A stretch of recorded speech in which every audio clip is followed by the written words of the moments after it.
Ladies gentleman, I am sorry, ये बहुत ज्यादा इंपॉर्टेंट कॉल है, मुझे लेना पड़ेगा। I will be back.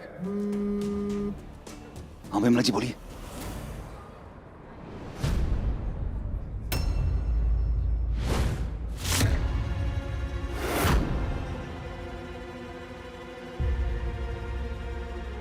क्या हुआ? विधि, तुम्हें आज मेरा सेफ्टी पैराशूट बनना पड़ेगा। जी मैं कैसे? तुम कर लोगे? नहीं देव जी, मुझे बिजनेस के बारे में कुछ नहीं पता और इतने सारे लोग हैं। विधि प्लीज संभाल लेना मेरे लिए, ओके? मेरा जाना जरूरी है। अरे आधे घंटे हो गए इंतजार करते करते, और कितना इंतजार करेंगे? मैंने बोला था ना, जितने बड़े लोग उतने नखरे। मिस्टर अभिरूप, ये था तुम्हारा motivation? Sir please, sir I am sorry guys, कुछ टेक्निकल एरर के कारण हमें एक छोटा सा ब्रेक लेना पड़ेगा। Will be back soon. Thank you. क्यों, बात हुई क्या देव साहब से? हाँ, वो मेरी तेजी से बात हो गई है। कैसे भी करके ये मूर्ति यहाँ से लेके जानी आज। इस पूरी हवेली को जलाकर राख कर दो। और इंतजार नहीं कर सकते विमला? अरे बात सुनिए। देव सर कहाँ है? वो देव जी चले गए। चले गए? तो स्पीच कौन देगा? वो देव जी ने कहा है कि उनकी कहानी मैं बताऊं। क्या आप? ठीक है, मैं कुछ करता हूँ। क्या सर्कस लगा रखा है ये? कोई एक स्टेज पर नहीं जा सकता तो किसी और को उसकी जगह पे बुला लो। आपके देव साहब को है ना, जाने से पहले सोचना चाहिए था। सर प्लीज आप स्टेज पे बैठ जाइए। Am I a fool? अकेला जाकर स्टेज पे बैठूं मैं इन सबके सामने? पहले वो देव बुढ़ा फेलियर, उसके बाद उसकी बेटी। बेटी नहीं सर, बीवी है। मैं अपनी सीट पे जाके बैठा हूँ, जब सब आ जाए तो बुला लेना। सर मेरा इवेंट खराब हो जाएगा। प्लीज प्लीज प्लीज आप स्टेज पे जाके बैठिए, मैं खुद लेके आऊंगा। एक ही शर्त पे, मिस्टर देव रायचंद यहाँ पर आने चाहिए। Yes sir, I will try my best. Please.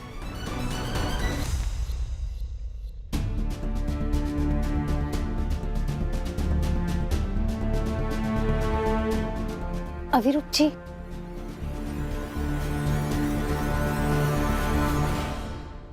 I am sorry guys, हमारी वजह से आपको बहुत इंतजार करना पड़ा, बट मिस्टर रायचंद को कोई अर्जेंट काम आ गया था तो उन्हें जाना पड़ा।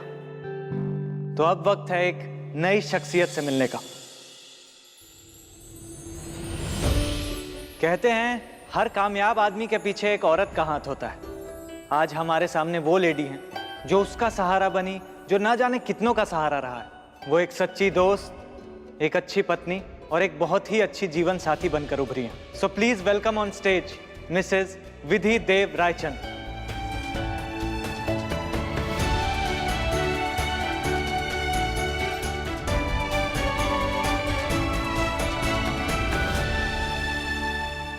मैं जानती हूँ कि आज आप सब लोग यहाँ पर मिस्टर देवव्रत रायचंद को सुनने आए थे, लेकिन उन्होंने आप सबसे बात करने की जिम्मेदारी मुझे दी है। क्या मजाक बना रखा है ये? अब कोई भी एरा गेरा आकर यहाँ पर भाषण देगा? आई एम सॉरी मिस्टर जय, मैं मानती हूँ कि आप काफी बड़ी हस्ती है, लेकिन इसका मतलब ये तो नहीं ना कि बाकी सब छोटे।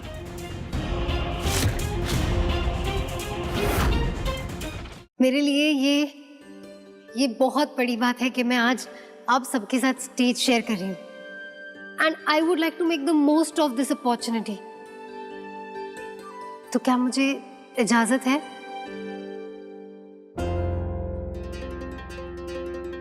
बेटा, ऐसे स्टेज पे खड़े होकर बोलने के लिए जिगरा और हिम्मत चाहिए होती है, और तुम ऐसे हालात में भी उसके लिए तैयार हो। हमें तो तुमने ऐसे ही जीत लिया। भाई मैडम के लिए तालियां हो जाएं।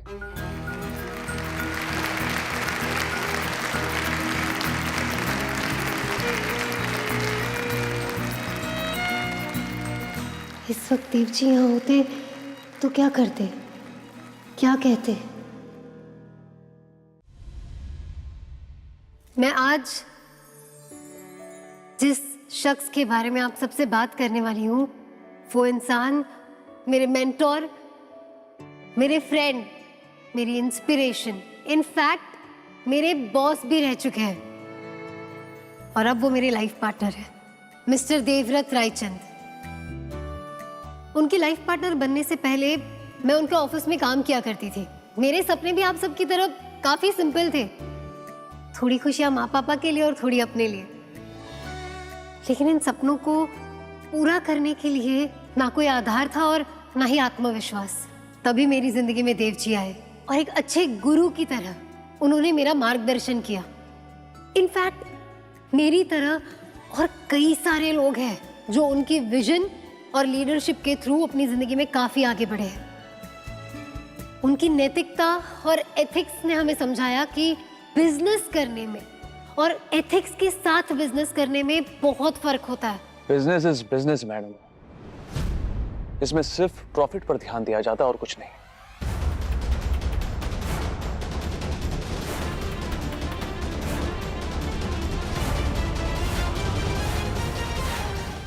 बिजनेस इज बिजनेस मैडम, इसमें सिर्फ प्रॉफिट पर ध्यान दिया जाता है और कुछ नहीं। यही तो आप लोगों, मेरा मतलब है कि यही हमारी आज की जनरेशन की गलतफहमी है। देखिए, यही डिफरेंस होता है एक बिजनेसमैन में और एक इंडस्ट्रियलिस्ट में। बिजनेसमैन पैसे कमाता है, लेकिन एक इंडस्ट्रियलिस्ट अपॉर्चुनिटीज बनाने वाले लोग कमाते हैं। यही देव जी के एथिक्स, देव जी के मोरल्स इंदौर के कई सारे बिजनेसमैन और एंटरप्रेन्योर्स ने फॉलो किए और आज उनका बिजनेस ऊंचाइयां छू रहा है। ब्रिलियंट, बातें बड़ी अच्छी करती है आप। बिजनेस किया है कभी आपने? नहीं, मैंने कभी बिजनेस नहीं किया और शायद करूंगी भी नहीं। लेकिन जैसा कि मैंने कहा, मैं यहाँ अपने पति के बिहाफ पर हूँ और मैंने मेरे पति को ये फॉलो करते हुए देखा है। हमारी कंपनी में छोटे से छोटा या बड़े से बड़ा एम्प्लॉय क्यों ना हो, वो सबको इक्वली ट्रीट करते हैं। हाँ, इसीलिए तो फेलियर का सामना करना पड़ा उन्हें, राइट? मेहता इंडस्ट्रीज ने उनके सारे बिजनेस को टेक ओवर कर दिया। ये इज अ फेलियर, नाकाम है वो।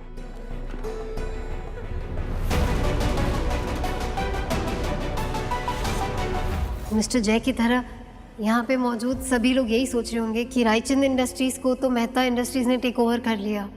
Business tycoon mister Devvrat Raichand fail हो गए। पहेलियां बुझाना बंद करिए मैडम, सीधी सीधी बात करिए। मेरे पॉइंट ऑफ व्यू से देखे तो वो एक हारे हुए इंसान है। हर किसी का पॉइंट ऑफ व्यू अलग होता है। जैसे कि इसी सिचुएशन को देख लीजिए ना, यहाँ आप सबके सामने खड़े रहना, आप लोगों के साथ स्टेज शेयर करना मेरे लिए बहुत मुश्किल है, लेकिन आप लोगों के लिए काफी मजेदार।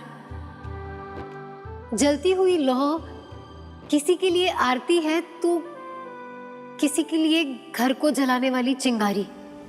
हटिए आप!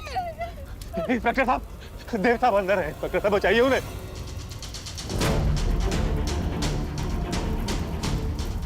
अगर उन्हें कुछ हो गया तो हम कहीं के नहीं रहेंगे। और हमारी माता की मूर्ति भी अंदर है।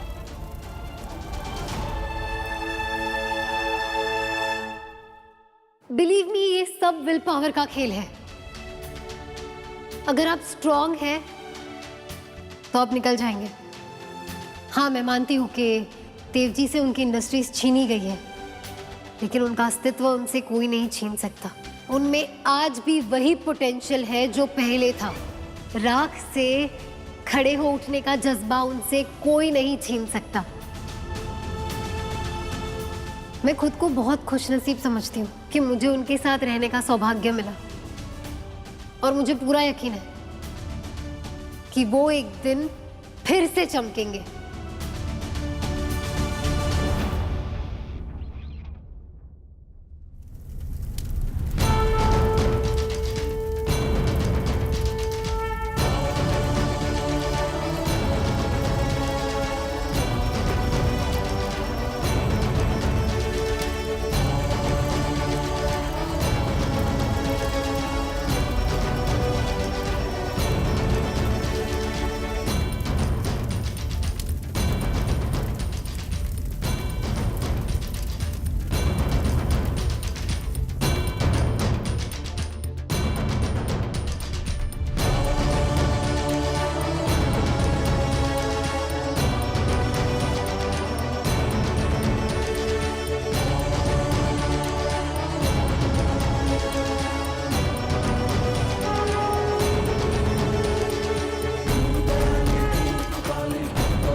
सब ठीक है ना देव साहब?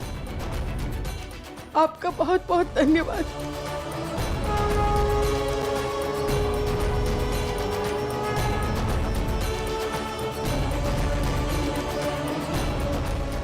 मिलापनी मैया की जय। मिलापनी मैया की जय। मुझे पूरा विश्वास है कि अगले साल इसी इवेंट में वो दोबारा आएंगे, अपनी हार से जीत तक का परचम लहराते हुए। और मैं आप लोगों के साथ वहां खड़ी होकर उनके लिए जोर जोर से तालियां बजाऊंगी। Thank you.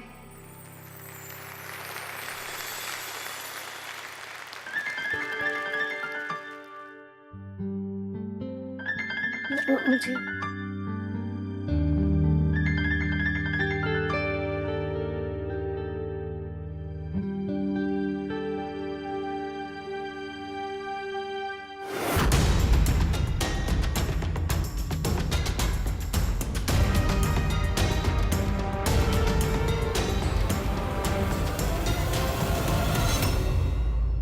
कर्जे की एक छोटी सी चिंगारी ली थी सर पे, इतनी बड़ी आग में तब्दील हो गई। हरि प्रसाद जी, ऐसे किसी भी राह चलते आदमी से आप कर्जा कैसे ले सकते? आर्थिक परेशानियों में इतना दब गया था कि समझ में नहीं आ रहा था कि सही क्या है गलत क्या है। हमें माफ कर दीजिए देव जी, सच में हम लोग बहुत शर्मिंदा हैं।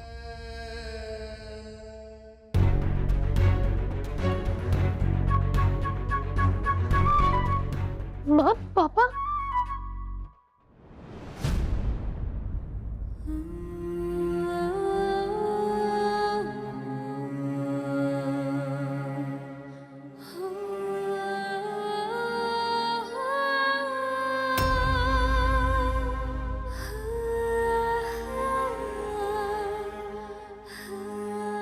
ये सब क्या हो गया? हमारा घर, माँ, पापा, लोग कुछ बोलते क्यों नहीं? क्या हुआ? आग लग गई। लेकिन ये आग लगी कैसे? ये आग लगी नहीं है बेटा, लगाई गई है।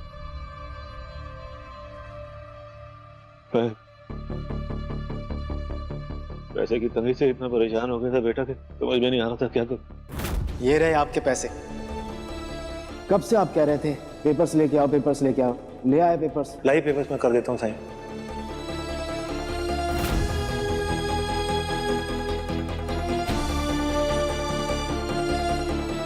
क्या है कि अगर कर्जा आप लोगों ने नहीं चुकाया तो मुझे ये घर और आपका मंदिर बदले में लेने पड़ेंगे।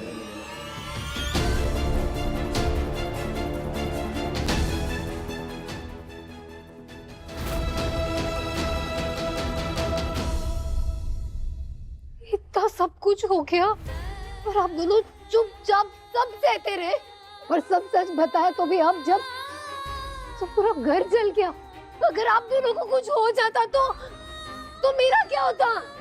एक बार भी ये ख्याल नहीं आया, एक बार भी नहीं सोचा कि अपनी विधु को सब बता देते। ख्याल आया था, पर फिर सोचा कि अब तेरी शादी हो गई है, तू पराए घर चली गई है, तेरा अपना संसार है, और इस वक्त देव जी और तुम सब खुद इतनी परेशानी में हो, किस मुंह से बताती विधु? सही है, बेटी की शादी हो गई, वो पराए घर चली गई, तो बेटी पराई है। नहीं। अब मेरा, अब दोनों से कोई रिश्ता नहीं।